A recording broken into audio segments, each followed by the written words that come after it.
ஆன்மீக சொந்தங்கள் அனைவருக்கும் வணக்கங்க. கன்னி ராசி அன்பு நேயர்கள் அனைவருக்கும் பிப்ரவரி 8க்கு பிறகு கிரகங்களுடைய மாற்றங்கள் மாறுவதால் உங்கள் வாழ்க்கையில் நல்ல நல்ல பலன்கள்லாம் உங்களுக்கு கிடைக்க போகுது அப்படின்னு சொல்கிறாங்க. அந்த விஷயங்கள் என்ன விஷயத்தில் கவனமாக இருக்கணும், என்னென்ன விஷயங்கள் வழிபாடாக செய்யணும், எந்த கடவுளை வணங்கணும் அப்படிங்கிறத பற்றி தான் நான் இந்த பதிவில் உங்கள்கிட்ட ஷேர் பண்ணிக்க போகிறேன்.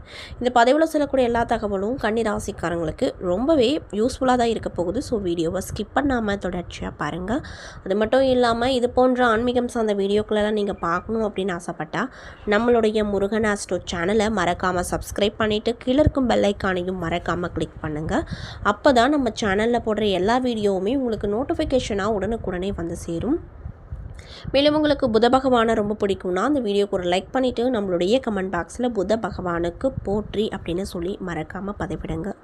ஸோ இப்போ வாங்க நம்ம வீடியோக்குள்ளே போய் இந்த கன்னிராசிக்காரங்களுக்கு கிடைக்கக்கூடிய பலன்கள் என்ன விதமான விஷயத்தில் மாற்றம் கிடைக்க போகுது அப்படிங்கிறத பற்றி தெளிவாக பார்த்து தெரிஞ்சுக்கலாம். ஸோ வீடியோவை ஸ்கிப் பண்ணாமல் பாருங்கள். கன்னிராசி அன்பு நேயர்களுக்கு இந்த பிப்ரவரி மாதம் 8ஆம் தேதிக்கு பிறகு என்ன மாதிரியான நிகழ்வுகள் அப்படிங்கிறது நடக்க போகுது அப்படின்னு பார்த்தீங்கன்னா, 2026ஆம் ஆண்டின் முதல் மாதமான ஜனவரி மாதம் முடிஞ்சிருச்சு. பிப்ரவரி மாதத்தில் வரக்கூடிய 8ஆம் தேதிக்கு பிறகு இந்த கன்னிராசிக்காரங்களுக்கு கிடைக்கக்கூடிய பலன்கள் என்ன, பரிகாரங்கள் என்ன, வழிபட வேண்டிய தெய்வங்கள் என்ன, செய்ய வேண்டிய விஷயங்கள்லாம் என்ன அப்படிங்கிறத பற்றி இந்த பதிவில் முழுமையாக பார்த்து தெரிஞ்சுக்கலாங்க. ஸோ வீடியோவை ஸ்கிப் பண்ணாமல் தொடர்ச்சியாக பாருங்கள். அது மட்டும் இல்லாமல் பொதுவாகவே 9 கிரகங்களும் குறிப்பிட்ட கால இடைவெளியில் பெயர்ச்சி ஆகுது அப்படிங்கிறது ஜோதிட ரீதியாக வழக்கமான ஒரு விஷயமாக தான் எல்லோரிடையும் பார்க்கப்படுது. இந்த கிரக மாற்றம் அப்படிங்கிறது 12 ராசிக்காரர்களுக்கும் அதனுடைய தாக்கத்தை ஏற்படுத்தக்கூடிய வகையில் தான் அமையும். சில ராசி அன்பர்களுக்கு சுப பலன்களை கொடுக்கும், சில ராசி அன்பர்களுக்கு அசுப பலன்களை கொடுக்கும். அந்த வகையில் இந்த பிப்ரவரி 8க்கு பிறகு குரு பகவான் மிதுன ராசியில் இருக்க போகிறாரு. சந்திரன் தன்னுடைய கடக ராசியில் ஆட்சி வீட்டில் அமர்றாரு. சொந்த வீட்டில் ஆரம்பித்து சொந்த வீட்டிலேயே இந்த மாதம் நிறைவும் செய்ய போகிறாரு அப்படின்னு சொல்கிறாங்க. மேலும் கேது பகவான் சிம்ம ராசியில் இருக்கார். சூரியன், சுக்கிரன், செவ்வாய் ஆகியோர் மகர ராசியில் இருக்காங்க. மகரத்தில் செவ்வாய் உச்சம் அடைஞ்சிருக்காரு. கும்பராசியில் புத பகவானும் செவ்வாயும் அமர்ந்திருக்காங்க. மீனத்தில் சனி பகவான் இருக்கார். அந்த வகையில் உங்களுக்கு இந்த காலகட்டம் என்ன விதமான மாற்றத்தை தரும் அப்படின்னு பார்த்தீங்கன்னா, பிள்ளைகள் விஷயத்தில் அவர்கள் போக்கிலேயே விட்டு பிடிப்பது நல்லது. ஆராய்ச்சி செய்து கொண்டே இருப்பதை நீங்கள் சீக்கிரம் தவிர்த்துக்கணும் அப்படின்னு சொல்கிறாங்க. உத்தியோக ரீதியாக பார்த்தோன்னா உங்களுக்கு இந்த காலகட்டம் எப்படி இருக்க போகுதுன்னு பார்த்தீங்கன்னா, நல்ல நல்ல மாற்றங்களை ஏற்படுத்தக்கூடிய வகையில் அமைஞ்சிருக்கு. அது மட்டும் இல்லாமல் பிப்ரவரி 15ஆம் தேதிக்கு பிறகு பெரிய அனுகூலங்கள் அப்படிங்கிறது இந்த கன்னிராசிக்காரங்களுக்கு தென்படும். பிப்ரவரி முதல் மார்ச் 15ஆம் தேதிக்குள்ளான காலகட்டத்தில் தொழில், உத்தியோகம், வியாபாரம், படிப்பு, அரசு துறை, அரசியல்வாதிகள் சம்மந்தப்பட்ட விஷயத்தில் ஏற்றத்தை பெற்று ரொம்பவே மகிழ்ச்சிகரமாக இருப்பீங்க அப்படின்னும் சொல்லப்படுது. தொழில் ரீதியாக பார்த்தோன்னா உங்களுக்கு தொழில் ரீதியாக அற்புதமான முன்னேற்றங்கள் பெறக்கூடிய காலகட்டமாக இருக்க போகுது. யோக பலத்தை அதிக அளவில் பெறுவீங்க. வாகனத்தில் செல்லும்போது ரொம்ப கவனமாக இருப்பது நல்லதுங்க. ஆரோக்கிய ரீதியாக பார்த்தோம்னா இரத்தத்தில் பரவும் தொற்று நோய், அலர்ஜி, சளி தொந்தரவுகள் சிறிது கவனமாக இருக்க வேண்டும் அப்படின்னு வலியுறுத்தப்படுது. செல்வாக்கு கூடும் மேல் அதிகாரிகள் விஷயத்தில் வேற்று மொழி மனிதர்களால் ஆதாயம் கிடைக்கப்பெற்று ரொம்ப சந்தோஷமாக இருப்பீங்க. அது மட்டும் இல்லாமல் நீங்கள் என்ன மாதிரியான விஷயத்தில் ரொம்ப கவனமாக இருக்கணும் அப்படின்னு வலியுறுத்தப்படுது அப்படின்னு பார்த்தீங்கன்னா, பெரிய பொறுப்புகள், பயணங்கள், தொலைதூர பயணங்கள் அற்புதமான ஏற்றத்தை கொடுக்கும்.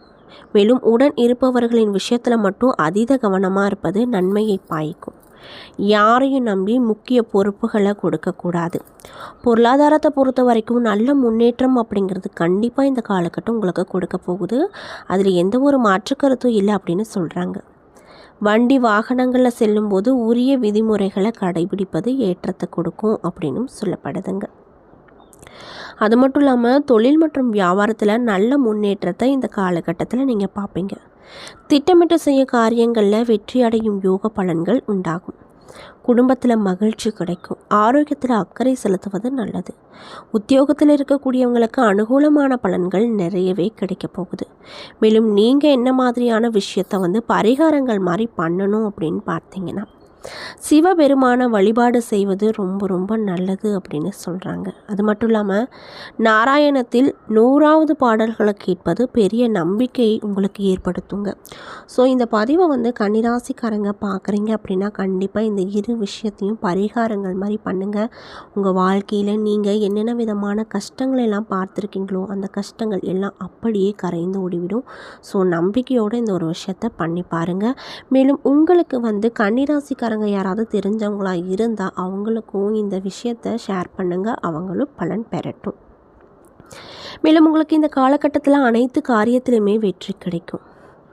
பண வரவு அப்படிங்கிறது மகிழ்ச்சி தரக்கூடிய விதமாக இருக்க போகுது. இன்னும் சிலருக்கு புதிய வாகனம் வாங்கக்கூடிய யோகம் அமைஞ்சிருக்குங்க.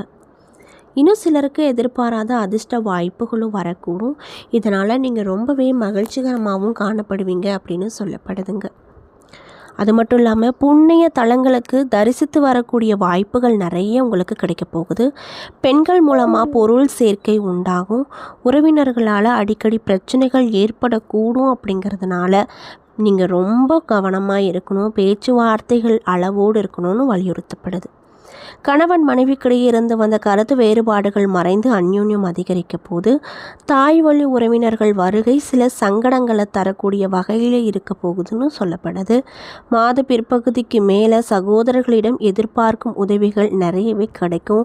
இதனால் ரொம்ப சந்தோஷமாக இருப்பீங்க. நண்பர்களால் வாழ்க்கையில் நல்ல திருப்பங்கள் வரப்போகுது. அக்கம் பக்கத்தில் இருப்பவர்களோடு மறைமுக தொல்லைகள் ஏற்படக்கூடும். அப்படிங்கிறதுனால சற்று எச்சரிக்கையாக நீங்கள் நடந்து கொள்வது நல்லது அப்படின்னு வலியுறுத்தப்படுதுங்க.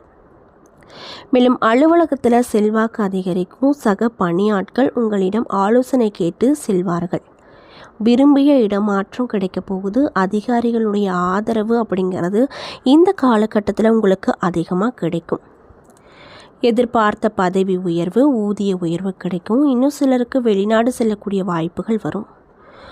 தொழில் மற்றும் வியாபாரத்தில் மாத முற்பகுதியில் விற்பனை அதிகரிப்பதோடு மட்டும் இல்லாமல் லாபமும் படிப்படியாக உயரும். அதனால் முன்பின் தெரியாதவர்களோடு ஒப்பந்தம் செய்யவே கூடாது அப்படின்னு உங்களுக்கு இந்த காலகட்டத்தில் வலியுறுத்தப்படுது.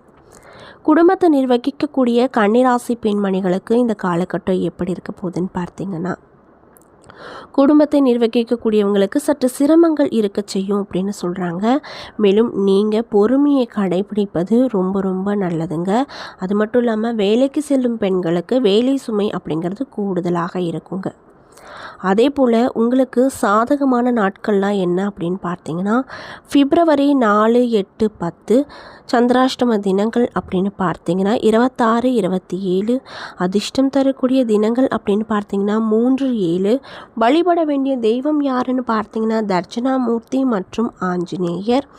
மேலும் செய்ய வேண்டிய பரிகாரங்கள்லாம் என்னன்னு பார்த்தீங்கன்னா வியாழக்கிழமை நாட்களில் நவ கிரகங்களில் இருக்கக்கூடிய குரு பகவானுக்கு மஞ்சள் மலர்களால் அர்ச்சனை செய்து வழிபடுவதும், சனிக்கிழமை நாட்களில் அனுமானுக்கு அர்ச்சனை செய்து அனுமான் சாலிசாவை படிப்பதும் உங்களுக்கு நிறைய விதமான மாற்றத்தையும் ஏற்றத்தையும் கொடுக்கும் அப்படின்னு சொல்கிறாங்க. ஸோ இந்த பதிவை வந்து கன்னிராசிக்காரங்க பார்க்குறீங்க அப்படின்னா தயவு செய்து இந்த விஷயங்களை பரிகாரமாக பண்ணுங்கள். கண்டிப்பாக அந்த கடவுளுடைய அருள் அப்படிங்கிறது உங்களுக்கு முழுமையாக கிடைக்கப்பெற்று உங்கள் வாழ்க்கையில் நிறைய விதமான நல்ல பலன்களை உங்களால் பெற முடியுங்க. ஸோ நம்பிக்கையோடு இந்த விஷயங்கள் எல்லாம் செஞ்சு பாருங்கள். மேலும் உங்களுக்கு தெரிஞ்ச கன்னிராசிக்காரங்கக்கிட்டேயும் இந்த விஷயத்தை ஷேர் பண்ணுங்கள், அவங்களும் பலன் பெறட்டும். என்ன நண்பர்களே, இந்த பதிவுகளில் வந்து கன்னிராசி அன்பு நேயர்கள் அனைவருக்குமே இந்த பிப்ரவரி 8ஆம் தேதிக்கு பிறகு அவங்க வாழ்க்கையில் பார்க்கக்கூடிய விஷயங்கள் என்ன விஷயத்தில் கவனமாக இருக்கணும், என்ன விஷயங்கள்லாம் பரிகாரங்கள் மாதிரி செய்யணும், அது மட்டும் இல்லாமல் எந்த கடவுளை வணங்கணும் அப்படிங்கிறத பற்றியும் தெளிவாகவும் நான் இன்றைக்கி இந்த பதிவின் மூலியமாக உங்ககிட்ட ஷேர் பண்ணியிருப்பேன். இந்த பதிவில் சொல்லியிருக்கக்கூடிய எல்லா தகவலும் கண்டிப்பாக உங்களுக்கு பயன் தரக்கூடிய தகவலாக தான் அமைஞ்சிருக்கும். ஸோ வீடியோ பிடிச்சிருந்தால் லைக் பண்ணுங்கள், ஷேர் பண்ணுங்கள். அது மட்டும் இல்லாமல் இது போன்ற ஆன்மீகம் சார்ந்த வீடியோஸ் எல்லாம் நீங்கள் முழுசாக பார்த்து தெரிஞ்சுக்கணுன்னு ஆசைப்பட்டால் நம்மளுடைய முருகன் ஆஸ்ட்ரோ சேனலை மறக்காமல் சப்ஸ்கிரைப் பண்ணிவிட்டு கீழே இருக்கும் பெல் ஐக்கானையும் மறக்காமல் கிளிக் பண்ணுங்கள். அப்போ தான் நம்ம சேனலில் போடுற எல்லா வீடியோவுமே நோட்டிஃபிகேஷனாக உங்கள்கிட்ட உடனுக்குடனே வந்து சேரும். நன்றி.